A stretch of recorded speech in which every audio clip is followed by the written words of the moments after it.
Sang ibu yang menggendongnya terjatuh dan dia berguling, tapi bayi tersebut tidak merespon dan bola matanya sudah berubah menjadi putih.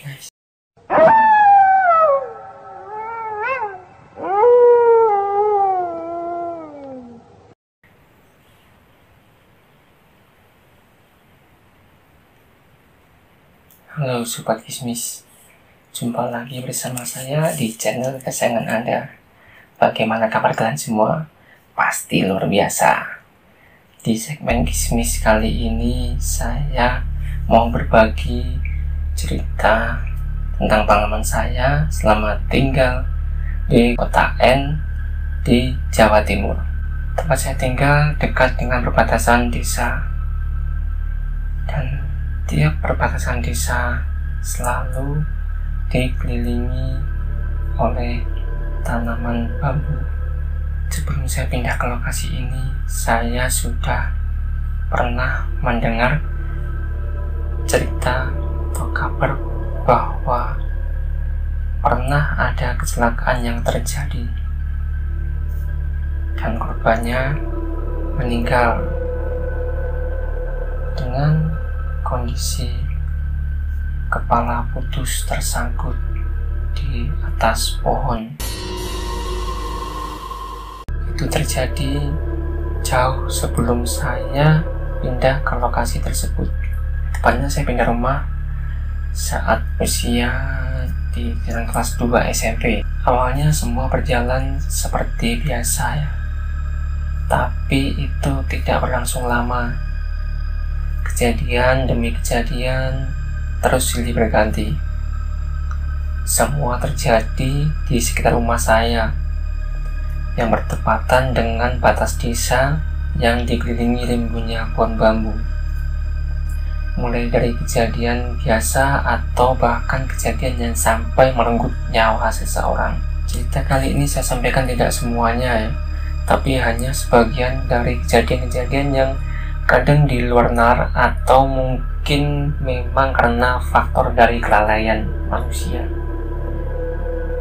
Sobat Kismis bisa menyimpulkan sendiri ya nanti gimana cerita ini, gimana kesalahannya. Mungkin bisa dituliskan di kolom komentar, atau mungkin bisa kasih saran saya di kolom komentar juga.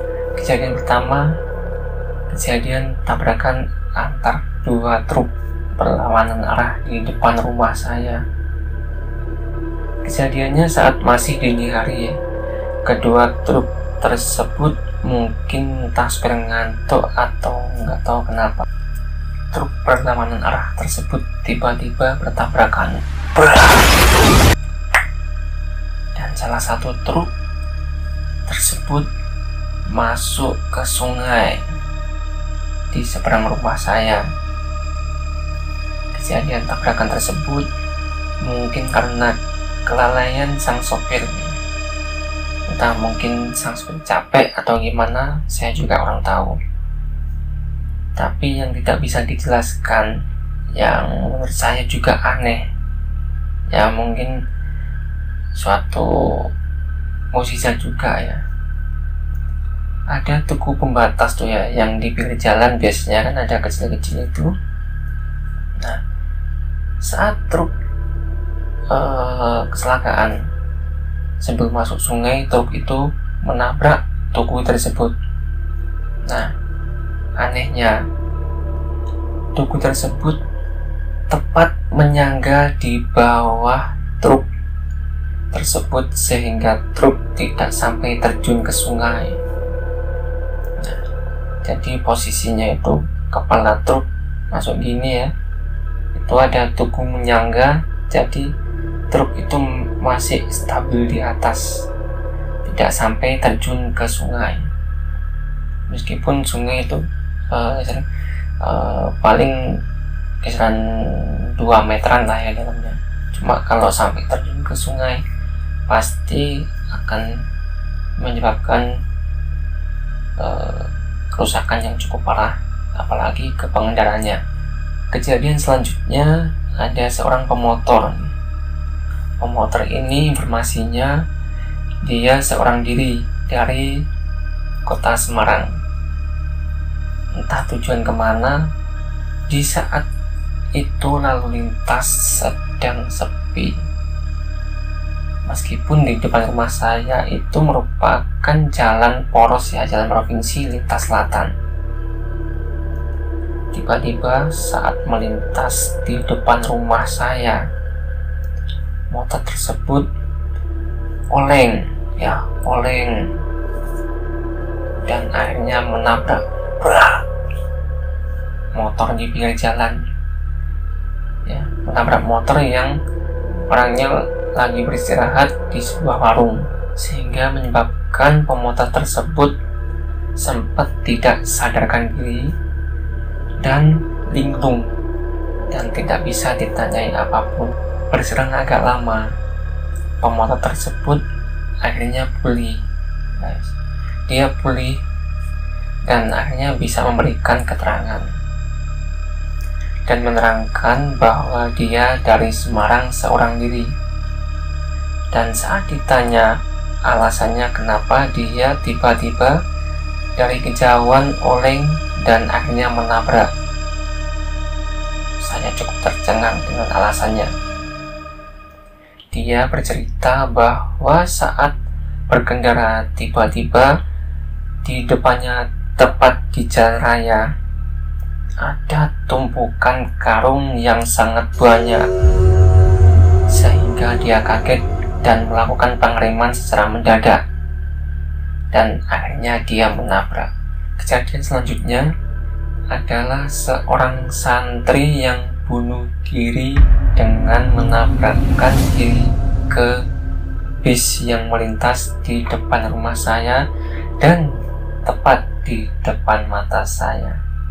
Kejadian itu terjadi siang harinya, tapi santri tersebut ternyata seorang santri dari salah satu ponpes dari desa tetangga.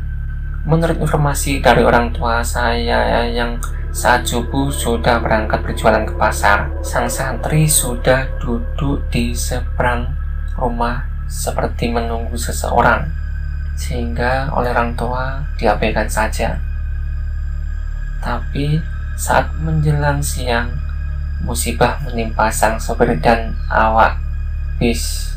Bis yang seharusnya menurunkan penumpang di pasar dekat rumah saya sudah mengurangi kecepatan sebelum melewati rumah saya, dan tepat saat akan melintas, santri yang sudah sedari tadi duduk menunggu di seberang jalan tiba-tiba menyeberang tepat di depan bis itu, dan tabrakan pun tak bisa dihindari.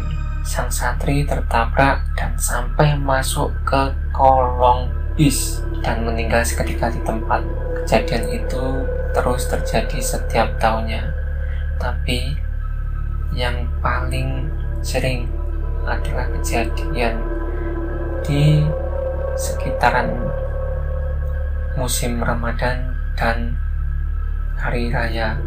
Entah kenapa kejadian paling banyak selalu di saat seperti itu. Pernah ada kejadian mobilnya salah satu rodanya lepas sampai dia berputar sampai ke seberang jalan, jadi langsung dia ke jalur sebelahnya sehingga menyebabkan tabrakan beruntun.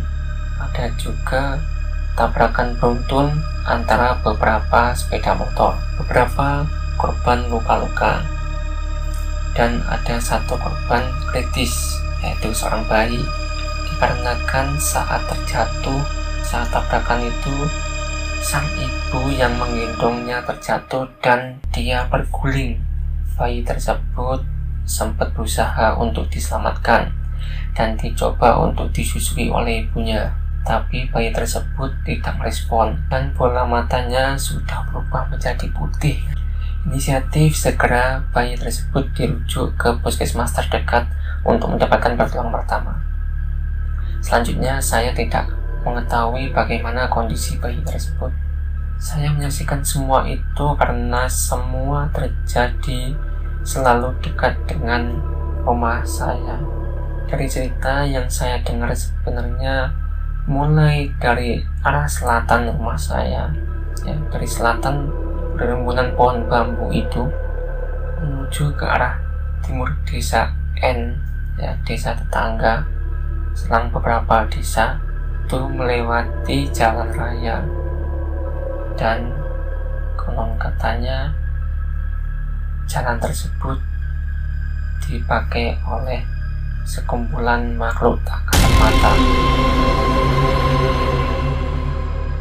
Bahkan di desa S tersebut sempat terjadi kecelakaan mengerikan yang menimpa sebuah mobil, dan mobil tersebut dijadikan seperti monumen, ya. Dia dibuatin tempat itu teratas itu untuk memberi peringatan kepada pengendara lain bahwa jalan tersebut adalah jalur tengkorak karena rawan sekali terjadi kecelakaan. Bahkan di desa N ada sebuah pos penjagaan yang sempat ada kendaraan dari luar daerah bingung, tidak tahu arah, dikarenakan menurut penuturannya pengendara melihat ada 2 jalur atau persimpangan jalan. Padahal jalan tersebut hanya ada 1 jalur saja atau 1 jalur lurus.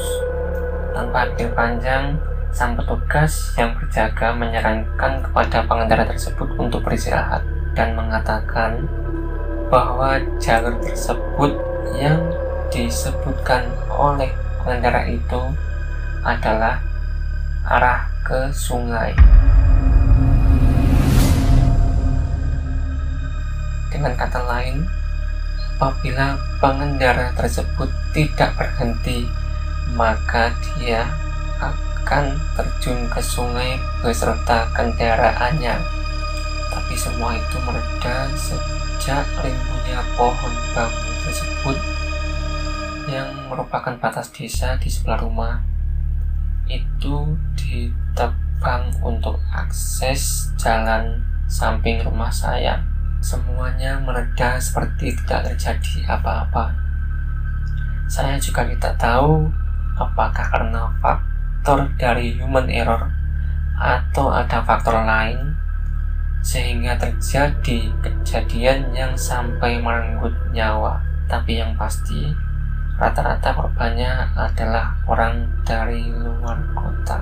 Oke sobat Kismis, itu sedikit cerita Kismis dari saya. Dari cerita ini kita bisa ambil pelajaran yang positif, ya.